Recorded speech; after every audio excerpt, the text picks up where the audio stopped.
చందపర్రు అదేవిధంగా వెలివిల గ్రామాలకి సంబంధించి 1,55,17,000 అంటే 155.17 lakhs తోటి ఈరోజు మరి యొక్క శంకుస్థాపనలు మన రైతు మన రామానాయుడు కార్యక్రమంలో చేసుకోవడం జరిగింది. అందులో భాగంగా ఏదైతే చందపర్రు రెవెన్యూ డ్రైన్ మీద 11 లక్షలు, ఆగర్తిపాలెం మల్లవరం బ్రాంచి 16 లక్షలు, వెలివిల జున్నూరు రహదారికి 28.50 లక్షలు, వెలివిల జున్నూరు ఛానల్లో ఏదైతే డీసిల్టింగ్ నిమిత్తం 9.67 లక్షలు, వెలుగులు జున్నూరు ఛానల్ మీద గ్రాహల రహదారి కోసం 31 లక్షలు, వెలివిల జున్నూరు ఛానల్ మీద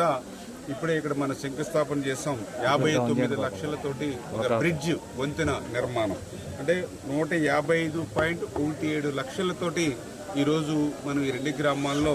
మరి మన రైతు మన రామానాయుడు కార్యక్రమంలో శంకుస్థాపన చేయడం జరిగింది. ఇప్పుడే మనం చూస్తూ ఉన్నాం ఏదైతే కడలవారి పాలెం బీసీలందరూ కూడా ఎన్ని కుటుంబాలు కూడా బీసీలు గత 5 సంవత్సరాల్లో ఇన్ఛార్జీలుగా శంకుస్థాపనలు చేశారు. ఒక్క ఇటుక ముక్క కూడా పెట్టలేదు వాళ్ళు. మరి ఈరోజు నేను ఏదైతే ఆ మాట ఇచ్చానో ఆ మాట ప్రకారం అధికారంలోకి వచ్చి 10 నెలలకు కూడా కానిటువంటి స్థితిలో మళ్ళీ ఆ బీసీలు అంటే తెలుగుదేశం అంటే బీసీలు వాళ్ళ రుణం తీర్చుకునే